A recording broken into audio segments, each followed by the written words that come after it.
What's up, YouTube? It's your boy back with another video. Damn, today we in the Golden Acre. The Golden Acre. Dude, I always want to speak about this stupid topic, right? So, what I always want to talk about is African dictators, right? I don't understand why of all people and of all continents, it has to be our continent that's got to have the longest serving people, man. I just don't understand why. For some reason, our people are just obsessed with power like nobody else. You know what I mean? So it's almost like it's almost like they get high, they get drunk, and they get obsessed, and they get so I don't know what word to use, empowered, emboldened by this long-lasting power. Once they get in, they don't want to let go, and to get them out is a struggle, it's a fight. And I understand that you fought for the country's freedom, but you did not fight to own the country. You do not own the country. So how are you coming here becoming a dictator? We do not subscribe to that on the African continent. No, we don't. So that's what we're talking about today. Let me know what you think about today's topic, right? So don't forget to like, comment, share, and subscribe to the channel. We're family, right? Holla.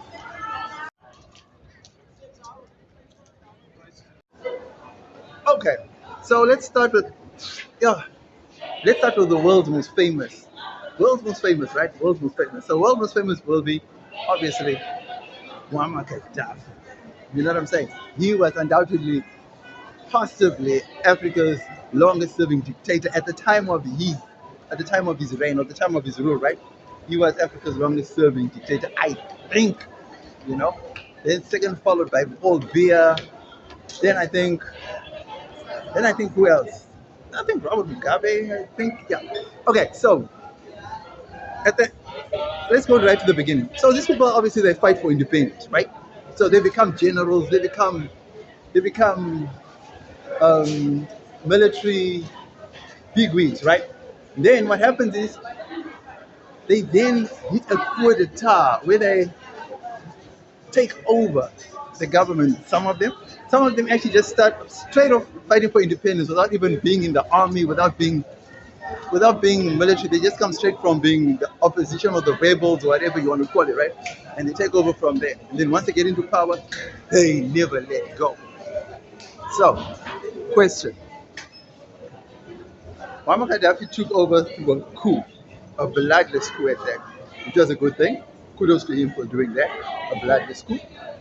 Paul Biya, I think he was installed by America, if I'm not mistaken. They say he's a puppet, and that's why he's in this for so long, right? And then obviously Robert Mugabe came from the bush. They fought for independence and he won, right? Then we had Mobutu Sese Seko. Now Sese Seko, that was another issue because the DRC had this blood-filled war of which he won, and I think he was there for a long time, right? And my question is this: what gives these people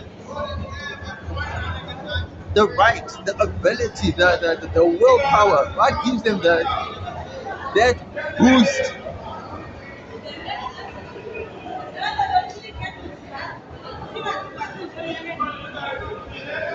What gives them that thing that makes them want to stay there permanently?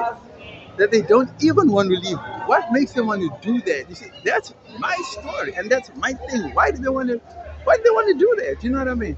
What makes a dictator decide that it's their country and nobody else's country? How does this happen and why does it happen? Some of them, like I said, like they say Paul Biya is actually an American puppet, so he was installed by America. Gaddafi wasn't an American puppet. So what are these people's end goal?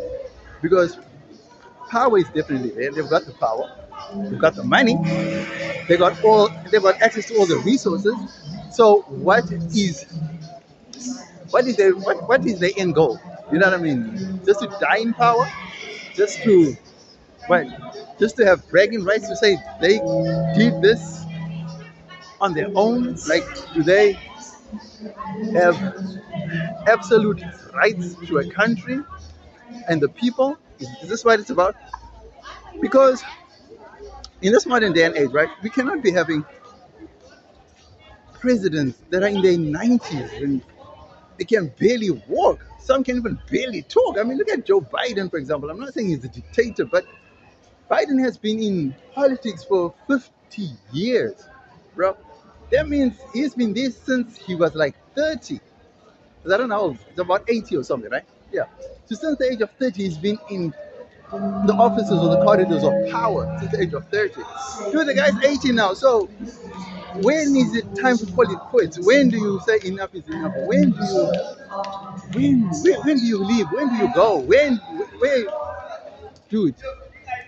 Does Africa need this kind of? Does Africa need this type of leaders? Like that just don't want to go. They just want to stay. They just want to operate as if the country is theirs. Is it sustainable? Should Africa should Africa put a limit, an age limit, a term limit, or should Africa just let it be, let it slide? You know what I mean? I don't know if it will make sense, man. You know what I'm saying? If Africa just decides, retirement age is 65 for most professions, if not all professions, right? Besides, okay, sport, obviously, sport is it's a different organ, but for most professions, it's 65. So why can't you put a cap on politics as well? You know what I mean? Because you cannot be doing these things every single day. You cannot be 80 and still campaigning. Some of these leaders even sleep during parliamentary sessions, which means they no longer fit to hold office, but they still want to be there. What drives these people? What makes these people hold on to power? What is the driving force behind all that? Gosh. All right. Next, we get into the pros, and then but then you know how it is, man. I don't think there's pros. Okay, let's get into the pros, and then obviously you'll get into the cons. You know what I mean? So yeah, man. Don't forget to like, comment, share, and subscribe. You know we family, right? Hala. Okay, the pros of having a dictator. Number one, you get to keep one president for life, right? Ever since a lot of people were born, generations, grandparents, parents, and even grandchildren get to only know one president in their whole lifetime. Some people even die with their leader still in power. Can you believe that?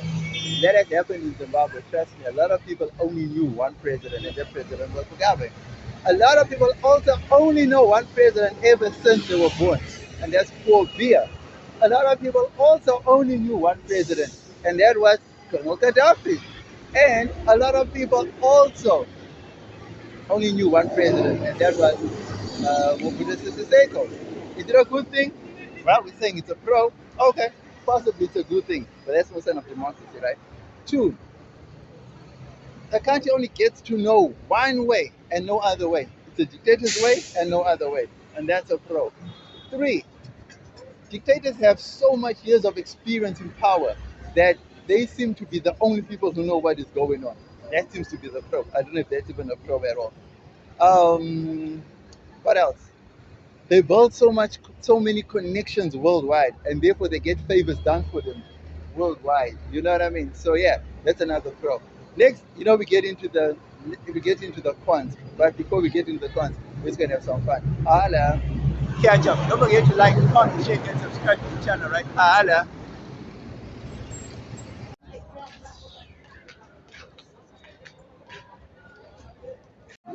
All right, let's get into the cons of the video, right? Check this out. So, con, the obvious con of having what's the word? Long-term serving, lifelong serving leader. First thing first, they are so out of touch with reality, bro. They are so focused on securing the pension bag, you know what I mean? That they forget that there's young lives that are looking up to them that don't even know anything. That's the first thing first. I mean, dude, you cannot be having. What can an 80-year-old possibly tell a 20-year-old? I mean, how can that 80-year-old even relate? to what the 20-year-old was saying. Do you understand what I'm saying? It doesn't make sense. You are here, 80 years old, you don't even know what is AI, or you have no idea what machine learning is, and here you are trying to dictate the future of 20-year-olds, 18, 19-year-olds. You know what I'm saying? It just doesn't make sense at all, man. There's more cons than pros to this thing. You know what I mean? Oh, gee whiz. So, oh, the sun, light. See there, see there, see there. And then you say there's no skyscrapers in Cape Town. Can you see there? Can you see there? Can you see there? Can you see? Can you see? And you're thinking you're in America, right? And you're thinking you're in America. No, dude, this ain't America. Can you see, bro? This is not America. This is not even Europe. This is Africa. For those who don't know. Okay, so back to the question. So back to the situation at hand, right? So the cons, bro. These leaders are so obsessed with getting their own, with having their own ways, right? That they just want to be, oh, they just want to be in control and in charge of everything that they know nothing about, right? Totally nothing about. Dude, dude, you cannot be in your 90s and you're trying to lead a country into the next generation, into the fourth industrial revolution, right? It doesn't make sense. Okay, that's one. Two, they are so stuck in their old ways, right? That they do not want to change and conform. When they are forced to, then they want to threaten war. Then they want to threaten war, right? And that has been the story with African leaders for eons and eons, bro. And every time something's supposed to change, they threaten to go back to the bush, pick up arms, and fight again. And because they control the army, they have monopoly over violence, then they have their way. And most times, the citizens are unarmed, right? Always unarmed. I mean, what do you need a gun for? You don't. You're thinking on. You're thinking of a pistol, right? You're thinking, I possibly just need a pistol to protect myself. You're not thinking about the government, now are you? No, you're not. And that is how I'm saying they have a monopoly over violence. Because when they say jump and you don't jump, then they force you to jump. Why? Because they've got monopoly over violence. They use the army, they use the police, they use the security apparatus at their disposal, which we do not have access to. The only thing we can do is throw stones, right? Unfortunately, that's the con of having a stubborn, long serving president who doesn't know the art of democracy and giving other people a chance. You see what I mean? And when was it? It was not so long ago, right? It was in 1990, 98, 2002. Thabo Mbeki wanted to change the constitution. He too wanted to extend his term. I mean, gosh, who would have thought that? I mean, I would have thought maybe someone like Jacob Zuma would want to try something like that because he's the uneducated one. But the educated one is the one they try to pull their move. Man, can you believe the nerve of that scoundrel? But yeah, those are the cons, man. I don't know. Let me know what you think in the comment section below, right?